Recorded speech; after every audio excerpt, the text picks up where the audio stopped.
திமுக தலைவர் ஸ்டாலின் தலையிலே விழுந்த மிகப்பெரிய இடி. அதிர்ச்சியில் திமுக. நண்பர்களை, நம்ம போடக்கூடிய வீடியோக்கள் உங்களுக்கு பிடிச்சிருக்கு அப்படின்னா லைக் அண்ட் சப்ஸ்கிரைப் பண்ணிக்கங்க. தமிழகத்தை பொறுத்த வரைக்கும் நம் அனைவருக்கும் தெரியும், எதிர்க்கட்சியாக திமுக இருந்து கொண்டிருக்கிறது. அதாவது ஆளும் கட்சியாக தமிழக வெற்றிக் கழகம் ஆதரவு என்பது கிடைக்காது, பெரும்பான்மை என்பது நிரூபிக்க முடியாது. அதன் அடிப்படையிலே தமிழக வெற்றிக் கழகத்தை ஓரங்கட்டி விடலாம் என நமது திமுக தலைவர் ஸ்டாலின் அவர்கள் நினைத்துக் கொண்டிருந்தார். ஆனால் இறுதியாக நேற்று தினம் தனி பெரும்பான்மை என்பது கிடைத்திருக்கிறது.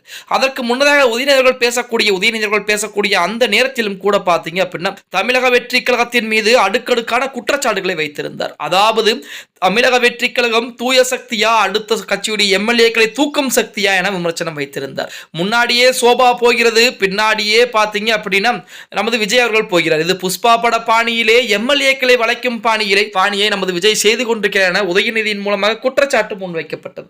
அதே தகவலை தான் எக்ஸ் தள பக்கத்திலே ஸ்டாலினும் வைத்திருந்தார். இப்படிப்பட்ட ஒரு சூழலிலே ஸ்டாலின் தலையிலே இடி இறக்கக்கூடிய ஒரு செய்தி என்பது தற்சமயம் சொல்லப்பட்டிருப்பதாக செய்திகள் என்பது வெளியாகி இருக்கிறது. அதாவது உதயநிதியை பொறுத்த வரைக்கும் சனாதானத்தை ஒழிக்க வேண்டும். சனாதானத்தை, டெங்கு, மலேரியா போன்ற கொசுக்களை ஒழிப்பதைப் போல சனாதானத்தை நாம் ஒழிக்க வேண்டும் என ஒரு காலத்திலே பேசியிருந்தார். அந்த பேச்சு தான் 2026 சட்டமன்ற தேர்தலில் எதிரொலித்திருக்கிறது அப்படின்னே கூட சொல்லலாம். அதாவது சனாதான ஒழிப்பு என்பது இந்தியா முழுவதும் உதயநிதி பிரபலமாக இருந்தார். காங்கிரஸ் கட்சியில் நபர்களே, அது கூட்டணியில் இருந்த அந்த நபர்களே உதயநிதியின் மீது மிகப்பெரிய ஒரு விமர்சனத்தையும் முன்வைக்க ஆரம்பிச்சாங்க.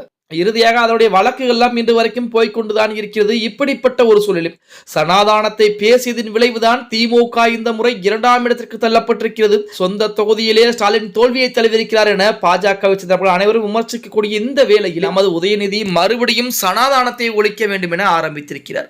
இந்த தகவல் தான் நமது ஸ்டாலினுடைய காதுகளிலே இடி இறக்குவது போல சொல்லப்பட்டிருக்கிறது. அதாவது உதயநிதி அவர்கள் எப்பொழுதெல்லாம் சனாதானத்தை பற்றி பேசுகிறாரோ அப்பொழுதெல்லாம் திமுக பின்னோக்கி சென்று கொண்டு, அதுவும் சட்டமன்றத்திலே தமிழக வெற்றி கழகமும் சேர வேண்டும், நாம் அனைவரும் ஒன்று சேர்ந்து சனாதானத்தை ஒழிக்க வேண்டும் என நமது உதயநிதி பேசியிருந்தார். அந்த பேச்சு தற்போது மிகப்பெரிய ஒரு பரபரப்பாக பார்க்கப்பட்டுக் கொண்டிருக்கிறது. உதயநிதிக்கு மறுபடியும் கண்டன குரல் என்பது எழுந்து கொண்டிருக்கிறது.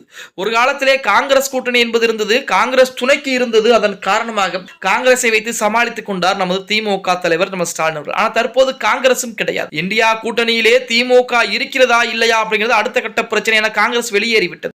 இப்படிப்பட்ட ஒரு சூழலிலே திமுகவுடைய தலைவர், அதுவுமே தமிழகத்துடைய எதிர்க்கட்சி தலைவர்களுடைய உதயநிதிகள் சனாதானத்தை பற்றி பேச அது திமுகவிற்கு தான் மிகப்பெரிய ஒரு பாதகமாக அமைந்து கொண்டிருப்பதாக செய்திகள் என்பது இணையதளங்களிலே உலா வந்து கொண்டிருக்கிறது. பொறுத்து பார்க்கலாம். ஓகே गाइस, வீடியோ பிடிச்சிருந்தா மறக்காம லைக் பண்ணி, அப்படி நம்ம போடக்கூடிய வீடியோ பத்தின கருத்துக்களாகட்டும், அதே போல இந்த வீடியோ உங்க ஃப்ரெண்ட்ஸ் அண்ட் ஃபேமிலிக்காகட்டும் ஒரு ஷேர் பண்ண மறந்துடாதீங்க.